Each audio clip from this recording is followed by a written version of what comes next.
Third semester విద్యార్థులకు banking history, అసలు bank అంటే ఏమిటి, పుట్టు పూర్వోత్తరాలు, బ్యాంకులకు ఉన్నటువంటి డెఫినేషన్స్, ఇవన్నీ మనం ప్రీవియస్ క్లాస్లో చెప్పుకోవడం జరిగింది. ఈరోజు క్లాసులో వాణిజ్య బ్యాంకుల యొక్క విధులు, మన బ్యాంకులు రకాలు కూడా చెప్పుకున్నాం. Banking sector in India chart గురించి కూడా చెప్పుకున్నాం. అంటే public sector banks, private sector bank, foreign banks, cooperative banks, regional rural banks, ఇలాంటివన్నీ చెప్పుకున్నాం. ఇందులో వాణిజ్య బ్యాంకులు అనేవి ఒక రకం. ఈ వాణిజ్య బ్యాంకుల యొక్క పనితీరు లేకపోతే వాటిని పరిశీలించినట్లయితే అసలు మనకి బ్యాంకింగ్ మీద ఒక అవగాహన రావడానికి అవకాశం ఉంటుంది. ఈ వాణిజ్య బ్యాంకుల యొక్క విధులు లేదా ఫంక్షన్స్ ఆఫ్ కమర్షియల్ బ్యాంక్స్ ఈవేళ టాపిక్. మన ఆర్థిక వ్యవస్థలో బ్యాంకులు చాలా ముఖ్యమైన విశిష్టమైనటువంటి పాత్రని పోషిస్తూ ఉన్నాయి. చలామణిలో ఉండేటటువంటి ద్రవ్యం ఎక్కువ భాగం బ్యాంకులు సృష్టించినటువంటి ద్రవ్యమే. అయితే బ్యాంకుల అధీనంలో, బ్యాంకుల అజమాయిషీలో ఎక్కువ ద్రవ్యం ఉంటుంది. అంచేతనే ఉత్పాదకత, ఉత్పత్తి, వాటి యొక్క స్వభావాలని బ్యాంకులు నిర్ణయించే స్థాయిలో ఉన్నాయి. అంటే ఆ బ్యాంకుల దగ్గర ఉండేటటువంటి ఈ ఆర్థిక పరిపుష్టి. అయితే బ్యాంకులో మనం ఏమని చెప్పుకున్నాం అంటే, బ్యాంకులు ప్రజల కోరికపై ఆన్ డిమాండ్ వాళ్ళ దగ్గర నుంచి డిపాజిట్లు తీసుకుంటూ ఈ డిపాజిట్లని పారిశ్రామిక ఇతరత్ర సంస్థలకి రుణాలుగా మంజూరు చేస్తాయి. అంటే ఇది ఒక ఛానల్లా ఉపయోగపడుతుంది. అంటే మిగులు ద్రవ్యం ఉన్న వాళ్ళ దగ్గర ధనాన్ని సేకరించి వేరు డిపాజిట్ల రూపంలో దానిని ఎవరికైతే ద్రవ్య అవసరాలు ఉన్నాయో వాళ్ళకి ఇవ్వడం ద్వారా, అంటే ఒక మిడిల్ మ్యాన్ లాగా బ్యాంకులు వ్యవహరిస్తూ ఆర్థిక అభివృద్ధికి తోడ్పడుతూ ఉన్నాయి. ఏ దేశ చరిత్ర చూసుకున్నా ఆ దేశం యొక్క ఆర్థిక స్థితిగతులు మెరుగుపరచడంలో బ్యాంకింగ్ రంగం ప్రధానమైనటువంటి పాత్ర పోషిస్తూ ఉందని మనం చెప్పుకుంటున్నాం. ఏ రంగంలోనైనా సరే ఆర్గనైజ్డ్, అన్ఆర్గనైజ్డ్ సెక్టర్స్ అనే రెండు ఉంటాయి. మనకి ఆర్గనైజ్డ్ సెక్టర్లో ఉన్నవన్నీ బ్యాంకులు, కమర్షియల్ బ్యాంకులు, development banks, financial institutions, cooperative బ్యాంకులు, రీజనల్ రూరల్ బ్యాంక్స్, ఇవన్నీ ఆర్గనైజ్డ్ సెక్టర్లో ఉండేటువంటి బ్యాంకులు. అన్ఆర్గనైజ్డ్ సెక్టర్లో ఉండేటటువంటి బ్యాంకింగ్ వ్యవస్థ ఏంటంటే అక్కడ కూడా ఒక వ్యవస్థ ఉంది. ఈ అన్ఆర్గనైజ్డ్ సెక్టర్లో వడ్డీ వ్యాపారస్తులు, మనీ లెండర్స్, వీళ్ళందరూ వస్తారు. వాళ్ళ గురించి తర్వాత డిస్కస్ చేసుకుందాం. ఇప్పుడు వాణిజ్య బ్యాంకుల యొక్క విధులు, వాణిజ్య బ్యాంకుల యొక్క ఫంక్షన్స్ గురించి మనం ఈ రోజున డిస్కస్ చేస్తా ఉన్నాం. ఇందులో వాణిజ్య బ్యాంకుల యొక్క విధుల్ని రెండు రకాలుగా చెప్పవచ్చు. ఒకటి ఏంటంటే ప్రాథమిక విధులు, దీన్ని ప్రైమరీ ఫంక్షన్స్ అని అంటారు. రెండోది సెకండరీ విధులు, అనుషంగిక విధులు అని తెలుగులో అంటారు. మనకి సెకండరీ విధుల గురించి తర్వాత చూద్దాం. మొట్టమొదటిసారిగా ప్రైమరీ ఫంక్షన్స్ అంటే ప్రాథమిక విధులు, బ్యాంకులు ప్రాథమిక విధులు అనేవి ఏ విధంగా నిర్వర్తిస్తూ ఉన్నాయో అనేది మనం పరిశీలించినట్లయితే, ప్రజల దగ్గర నుంచి డిపాజిట్లు తీసుకుంటూ ఆ డిపాజిట్లని అవసరమైన వాళ్ళకి రుణాలు ఇవ్వడం అనేటటువంటి కార్యక్రమం చేయటం ద్వారా ద్రవ్య సృష్టి లేదా పరపతి సృష్టి చేస్తూ ఉన్నాయి. దీనినే బ్యాంకుల యొక్క ప్రాథమిక విధులుగా చెప్పొచ్చు. ఇందులో మొట్టమొదటిది ఏంటంటే డిపాజిట్లని స్వీకరించడం, ప్రజల దగ్గర నుంచి డిపాజిట్లని స్వీకరించడం.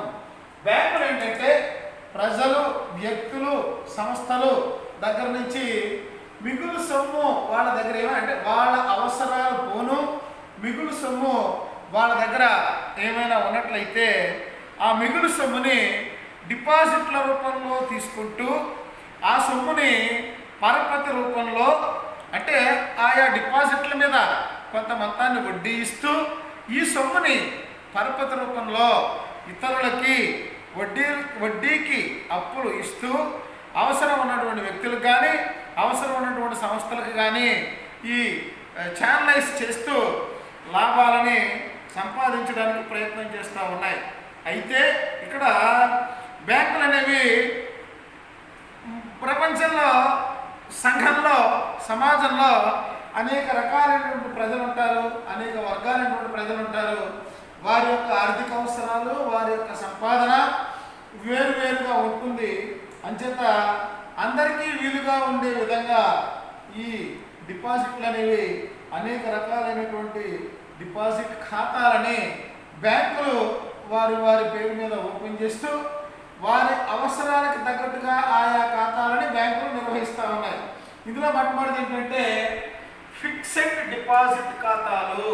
ఇందులో మొట్టమొదటిది ఫిక్స్డ్ డిపాజిట్ ఖాతాలు. అంటే ఫిక్స్డ్ డిపాజిట్ ఖాతాలు అంటే ఏంటంటే ఒక నిర్ణీతమైనటువంటి కాలానికి వేయబడే డిపాజిట్లని ఫిక్స్డ్ డిపాజిట్లు ఖాతాలు అని అంటారు. అండ్ మినిమం కొంత టైం ఉంటుంది, 30 రోజులు, 1 year, 2 years, 3 years, 4 years, 5 years, 10 years ఇలాగ. ఈ డిపాజిట్లని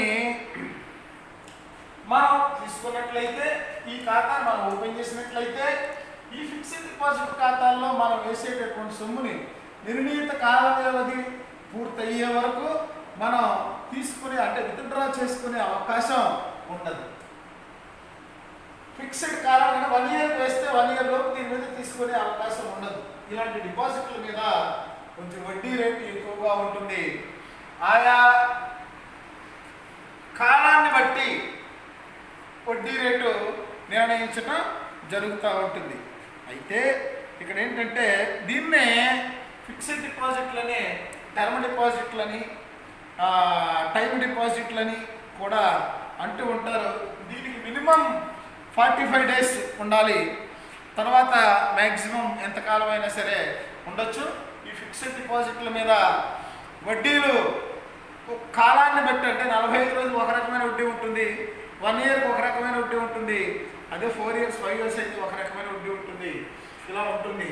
అయితే ఈ డిపాజిట్ల మీద మాత్రం మనం కావాలనుకున్నట్లయితే పీరియాడికల్గా వడ్డీ తీసుకునే సదుపాయం ఉంటుంది. ఫర్ ఎగ్జాంపుల్ మనం 10 ఇయర్స్ డిపాజిట్ వేసి ఎవ్రీ ఇయర్ అక్యూములేట్ అయినటువంటి వడ్డీ పే చేయాలంటే బ్యాంకు ఆయా ఖాతాదారులకి ఇవ్వటం జరుగుతూ ఉంటుంది.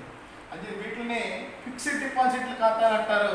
ఈ ఫిక్స్డ్ డిపాజిట్ ఖాతాల మీద కొంత ఇంట్రెస్ట్ అనేది ఎక్కువగా ఉంటుంది.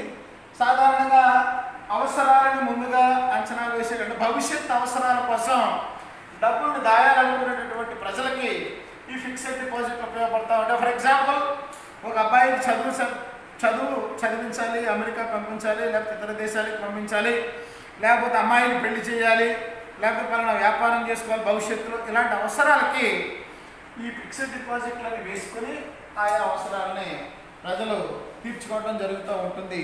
మిగులు సొమ్ము ఎక్కువగా ఉన్నటువంటి వాళ్ళకి ఈ డిపాజిట్లు అనుకూలంగా ఉంటాయి. రెండోది కరెంట్ డిపాజిట్ ఖాతాలు.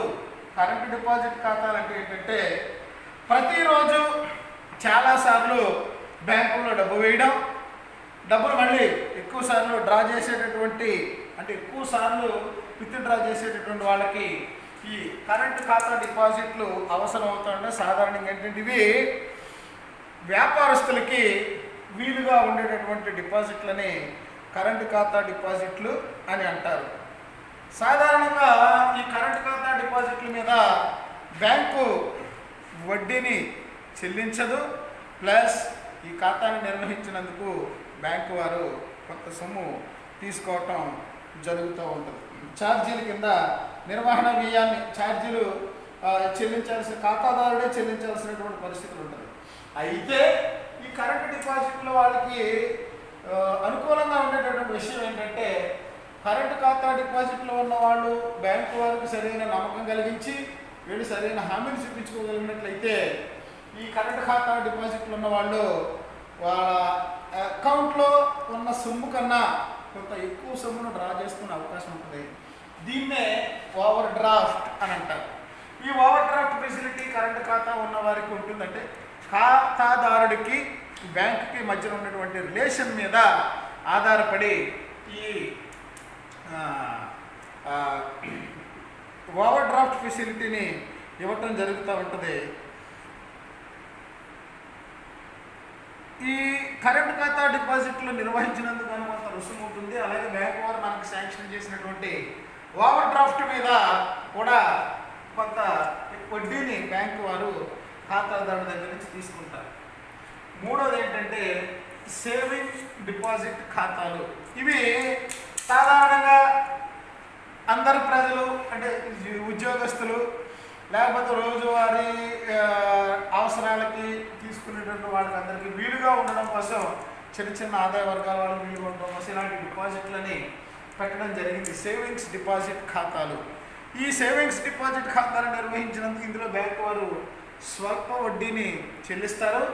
ఈ సేవింగ్స్ ఖాతా డిపాజిట్లలో మనం డబ్బులు వేసుకోవచ్చు. ఇది ఏంటంటే సాధారణంగా పొదుపు అలవాట్లను పెంపొందించడం కోసం చేసేటటువంటి ప్రయత్నాన్ని ఈ సేవింగ్స్ ఖాతా డిపాజిట్లు అని అంటారు. ఇవి ఈ ఖాతాల్లో మన అవసరం ఉన్నప్పుడు అంటే మనం ఈ సేవింగ్స్ ఖాతాను ఓపెన్ చేసుకుని చెక్ బుక్ కూడా తీసుకున్నట్లుంటే మనం ఆ చెక్ బుక్ ద్వారా అప్పుడప్పుడు డబ్బులు మన అవసరం ఉన్నప్పుడు విత్డ్రా చేసుకోవడానికి, వేరే వాళ్ళకి ఎవరికైనా సరే మన పేమెంట్స్ చెక్కులు వాటి ద్వారా చెల్లించడానికి వీలుగా అనుకూలంగా ఉంటాయి. దీని మీద వడ్డీ కొంత తక్కువ, చాలా తక్కువ అమౌంట్ వడ్డీ ఉంటుంది. మన అకౌంట్లో ఉన్నటువంటి డబ్బుల మీద 6 monthsకి 1 year కొంత వడ్డీ ఉంటే ఈ సేవింగ్స్ డిపాజిట్ల మీద కలుపుతూ ఉంటారు. అలాగే నాలుగోది రికరింగ్ డిపాజిట్లు. రికరింగ్ డిపాజిట్లు అనేవి ఏంటంటే అల్ప ఆదాయ వర్గాల వారు, తక్కువగా ఉండే ఆదాయ వర్గాల వారికి ఈ డిపాజిట్లు అనుకూలంగా ఉంటాయి. వీటినే రికరింగ్ డిపాజిట్ ఖాతాలు అని అంటారు. అంటే ఇక్కడ ఏంటంటే ప్రతి వారానికి, ప్రతి నెలకు కొంత అమౌంట్ బ్యాంకులో వేసుకునే సదుపాయం ఈ రికరింగ్ డిపాజిట్ల మీద ఉంటుంది. దానికి నిర్ణీతమైనటువంటి కాలం పూర్తయిన తర్వాత కొంత వడ్డీని కలిపి ఖాతాదారులకు ఇస్తారు. వీటినే ఇది అల్పాదాయ వర్గాల వారికి ఎక్కువగా ఉపయోగపడుతూ ఉంటాయి. వీటినే రికరింగ్ డిపాజిట్లు అని అంటారు.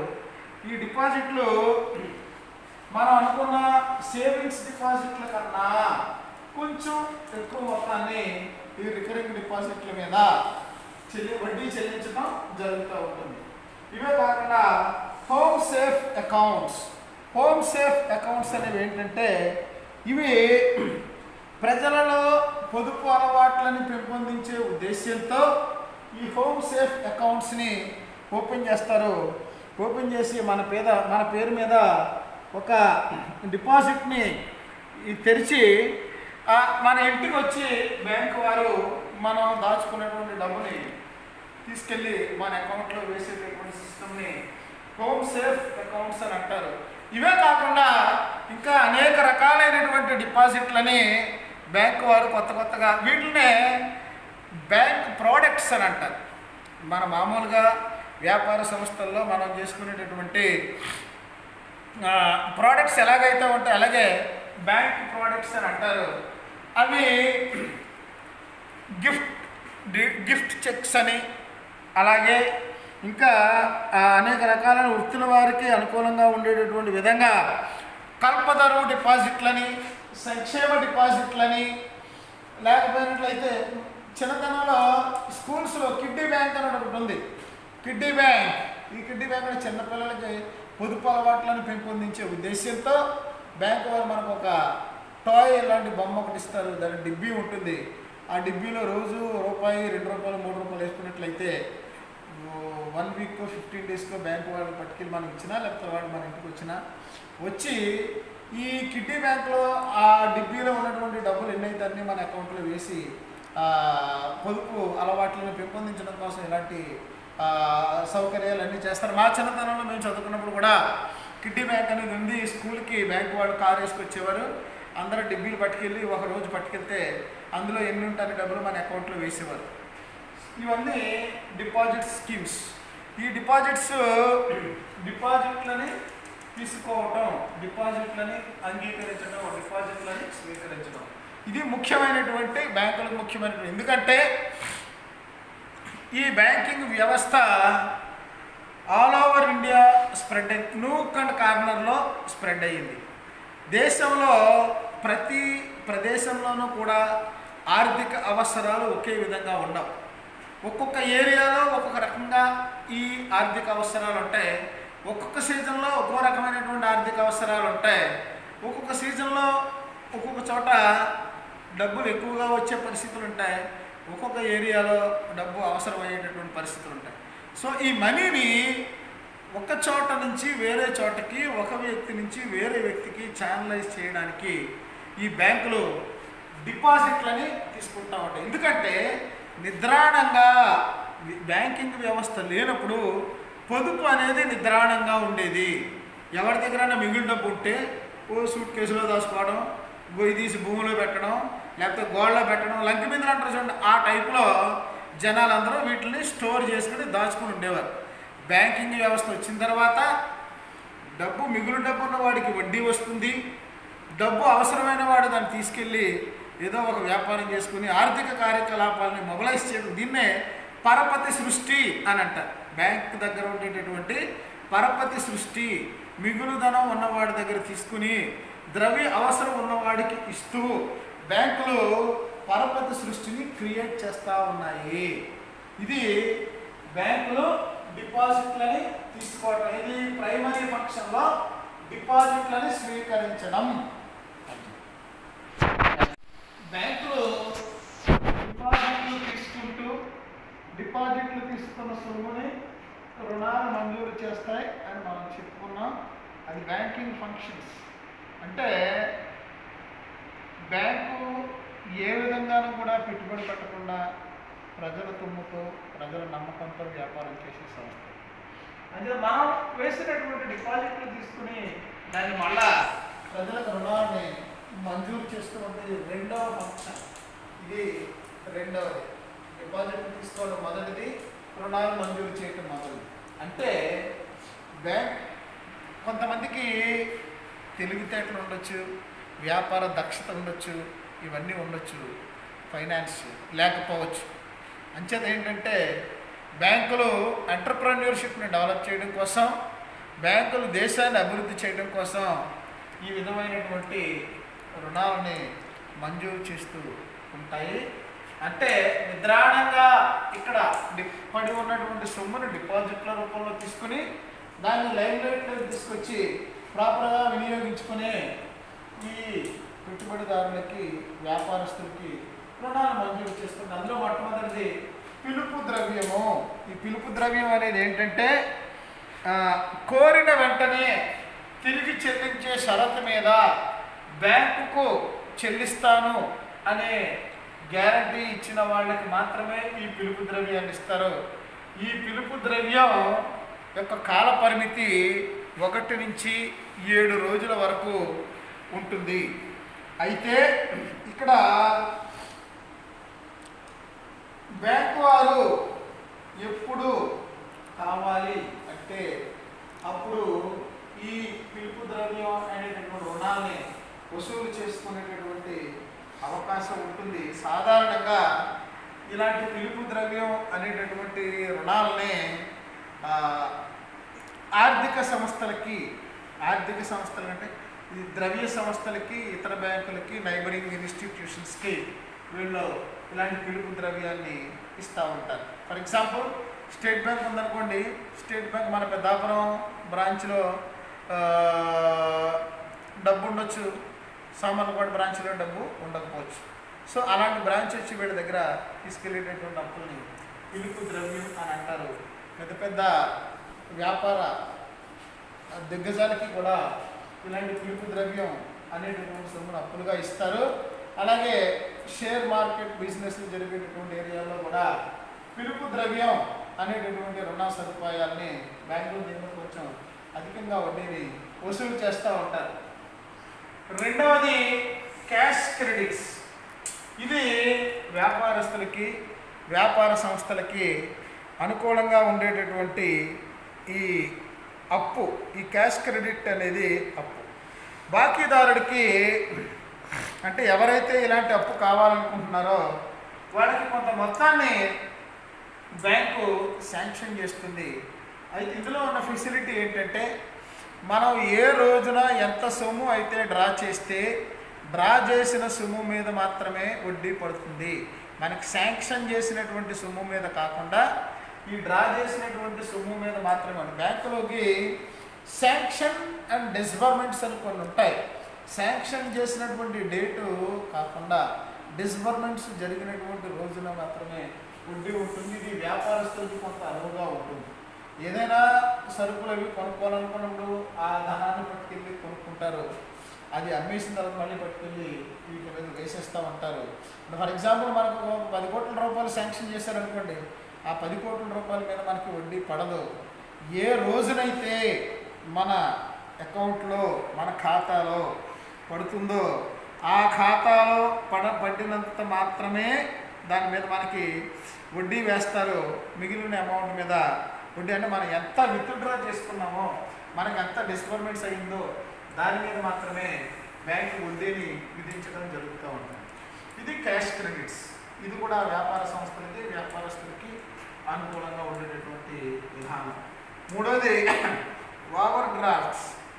ఓవర్ డ్రాఫ్ట్స్ బ్యాంకులు ఇచ్చేటటువంటి అప్పుల్లో ఈ ఓవర్ డ్రాఫ్ట్ అనేది ఒక ముఖ్యమైనటువంటి సౌకర్యం. మనం ఇంతకుముందు చెప్పుకున్నాం, కరెంటు ఖాతాలు ఉన్నవారికి ఈ ఓవర్ డ్రాఫ్ట్ ఫెసిలిటీ అనేది ఇవ్వటం జరుగుతూ ఉంటుంది. అంటే వాళ్ళ అకౌంట్లో ఉన్న మొత్తం కన్నా ఎక్కువ మొత్తాన్ని విత్డ్రా చేసుకోవడానికి అవకాశం ఉండేటటువంటి ఫెసిలిటీని ఓవర్ డ్రాఫ్ట్ అని అంటారు. ఫర్ ఎగ్జాంపుల్, మన అకౌంట్లో 10 లక్షలు ఉన్నప్పుడు మనం ఎవరికైనా ఒక 20 లక్షలు చెక్ ఇచ్చినప్పుడు మిగిలిన 10 లక్షలు మన అకౌంట్లో వేసి వాళ్ళకి చెల్లించడం జరిగింది.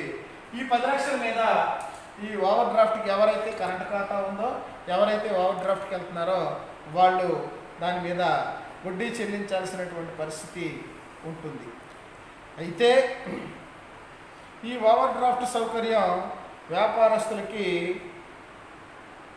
అనుకూలంగా ఉంటుంది. అయితే దీనికి మనం కొంత హామీని చూపించాల్సినటువంటి పరిస్థితి. మన టర్న్ ఓవర్ కానీ మన ఎసెట్స్ని కానీ దాన్ని ఈ ఓవర్ డ్రాఫ్ట్కి హామీగా చూపించాల్సినటువంటి పరిస్థితి. సాధారణంగా ఏంటంటే ఓవర్ డ్రాఫ్ట్ అనేది హామీలు గీమీలు కాకుండా బ్యాంకుకి ఖాతాదారుడికి మధ్యన ఉన్న సత్సంబంధాలు రిలేషన్స్ మీద ఆధారపడి ఈ ఓవర్ డ్రాఫ్ట్ సౌకర్యం శాంక్షన్ చేయడం జరుగుతూ ఉంటుంది.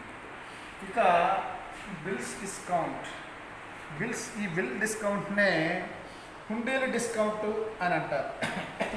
మనం ఇంటర్మీడియట్లో చదువుకుని ఉంటాం. బిల్స్ వాణిజ్య బిల్లులు లేదా కమర్షియల్ బిల్స్. ఇవేంటంటే పరపతి సృష్టిలో ఇది ఒక భాగం. డబ్బు లేకుండా డబ్బును క్రియేట్ చేయటం ఈ బిల్స్ డిస్కౌంట్ అనే దాని యొక్క ముఖ్యమైనటువంటి అవసరం. అంటే కొనుగోళ్ళు అమ్మకాలు జరిగేటప్పుడు సాధారణంగా అరువు అనేది వ్యాపార సంస్థల్లో సర్వసాధారణం. కొనేవాడికి అమ్మేవాడు ఇచ్చే సదుపాయాన్ని, అంటే డబ్బు లేకుండా అమ్మేవాడు కొనేవాడికి సరుకు ఇచ్చేటటువంటి విధానాన్ని అరువు వ్యాపారం అని అంటారు. ఈ అరువు జరిగినప్పుడే బిల్స్ డిస్కౌంట్ వస్తుంది. ఇది ఎలాగంటే మన దగ్గర డబ్బు లేదు, సర్దుబాటు అవ్వలేదు, మనం వస్తువులు కొనాలి, వ్యాపారం చేయాలి. అలాంటప్పుడు అమ్మేవాడు ఈ బిల్ సౌకర్యం మనకు కలెక్ట్ చేస్తాడు. అమ్మేవాడు కొనేవాడి మీద ఒక బిల్లు రాసి ఇస్తాడు. ఆ బిల్లుని కొనేవాడు దాని సంతకం పెట్టి అమ్మేవాడికి ఇస్తాడు. ఇది నెగోషియబుల్ ఇన్స్ట్రుమెంట్స్ యాక్ట్ ప్రకారం బిల్లు చలామణి ఉంటుంది. అయితే గడువు తేదీ నాడు ఈ కొన్నవాడు అమ్మిన వాడికి డబ్బు ఇచ్చి ఈ బిల్లుని తీసుకుంటాడు. ఇది సాధారణమైనటువంటి ప్రొసీజర్. అయితే నెగోషియబుల్ ఇన్స్ట్రుమెంట్స్ యాక్ట్ ప్రకారం ఏంటంటే ఈ బిల్ అనేది బేరర్ అంటే ఎవడి దగ్గర ఉంటే వాడికే చెల్లించటం జరుగుతుంది ఈ బిల్. అంచేత వీళ్ళు అమ్మిన వాడు ఏం చేస్తాడంటే కొన్నవాడి మీద బిల్లు రాసి ఈ బిల్లుని పట్టుకెళ్ళి బ్యాంకులో డిస్కౌంట్ చేస్తుంది. ఇది వ్యాపారస్తుడికి బ్యాంకులు కలుగజేసే మరొక రకమైనటువంటి సదుపాయం. ఆ బిల్లును బ్యాంకు తీసుకొని కొంత సొమ్ము తగ్గించి వాడికి చెల్లించడం జరుగుతుంది. ఈ తగ్గిన సొమ్మునే డిస్కౌంట్ అని అంటారు. ఫర్ ఎగ్జాంపుల్ 10,000 రూపాయల బిల్లు ఉన్నట్లయితే దాని మీద 9,500 రూపాయలు చెల్లిస్తారు. ఈ 500 రూపాయలని డిస్కౌంట్ అని అంటారు. దీనికి గడువు 3 months ఉంటుంది. 3 months తర్వాత వీడు ఎప్పుడైతే వీడికి ఇచ్చాడో ఎండార్స్మెంట్ అంటారు, దాన్ని వెనకాల సంతకం పెట్టి ఎండార్స్మెంట్ అవుతుంది. ఈ బ్యాంక్ వాడు కొనుగోలుదారుడి దగ్గరికి వెళ్ళి ఈ బిల్లు మీద డబ్బు కలెక్ట్ చేసుకుంటాడు.